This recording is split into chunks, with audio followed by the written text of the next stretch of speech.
ইরানকে নিয়েই কি তবে সবচেয়ে বড় ভুল ভেবেছিল যুক্তরাষ্ট্র? তেহরানের দাবি ওয়াশিংটন ভেবেছিল কয়েক সপ্তাহের চাপ, হামলা আর সামরিক শক্তি প্রদর্শনের মাধ্যমেই ইরানকে নতজানু করা যাবে। কিন্তু বাস্তবে ঘটেছে ঠিক তার উল্টো। এখন ইরান বলছে যুদ্ধের পর তারা আগের চেয়ে আরও শক্তিশালী অবস্থানে রয়েছে, আর যুক্তরাষ্ট্রকেই কঠিন সিদ্ধান্তের মুখে দাঁড়াতে হয়েছে।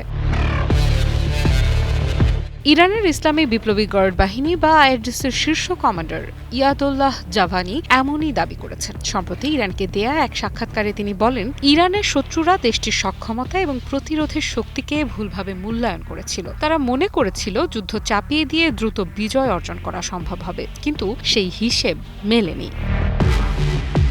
জাভানির বক্তব্য অনুযায়ী যুক্তরাষ্ট্র ও ইসরায়েলের মূল লক্ষ্য ছিল ইরানের পারমাণবিক সক্ষমতা ধ্বংস করা, ক্ষেপণাস্ত্র ও প্রতিরক্ষা শক্তিকে অকার্যকর করে দেওয়া এবং শেষ পর্যন্ত ইরানের রাজনৈতিক কাঠামোকে দুর্বল করে ফেলা। কিন্তু তার দাবি, এসব লক্ষ্য অর্জনে তারা ব্যর্থ হয়েছে, বরং যুদ্ধের পর আঞ্চলিক সমীকরণ ইরানের পক্ষেই ঘুরে গেছে।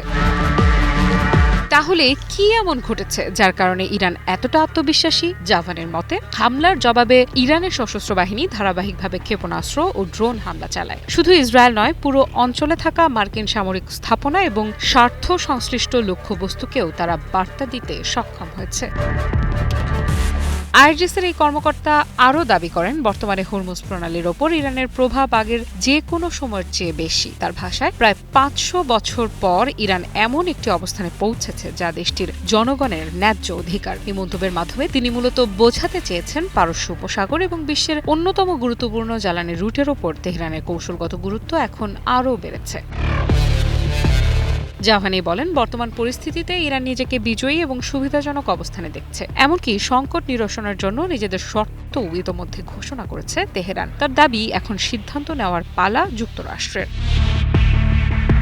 আর এখানেই এসেছে সবচেয়ে কঠিন বার্তা। যুক্তরাষ্ট্রের প্রেসিডেন্ট ডোনাল্ড ট্রাম্পকে উদ্দেশ্য করে জাভানি বলেন, ওয়াশিংটনের সামনে এখন দুটি পথ খোলা রয়েছে, এটি খারাপ, আরেকটি আরও খারাপ। তার মতে, যুক্তরাষ্ট্রকে বেছে নিতে হবে, তারা কি ইরানের জনগণের অধিকার ও শর্ত মেনে নেবে, নাকি সংঘাতকে আরও দীর্ঘ করবে। তবে জাভানির বক্তব্যের সবচেয়ে আলোচিত অংশ ছিল ভবিষ্যৎ যুদ্ধের সম্ভাবনা নিয়ে তার সতর্কবার্তা। তিনি বলেন, যদি আবারও শত্রুপক্ষ ভুল করে এবং নতুন কোনো আগ্রাসনের পথে হাঁটে, তাহলে ইরানের প্রতিক্রিয়া হবে আগের চেয়ে অনেক বেশি, শত্রুর কল্পনারও বাইরে। আফ্রিদা ইফরাত, নিউজ 24।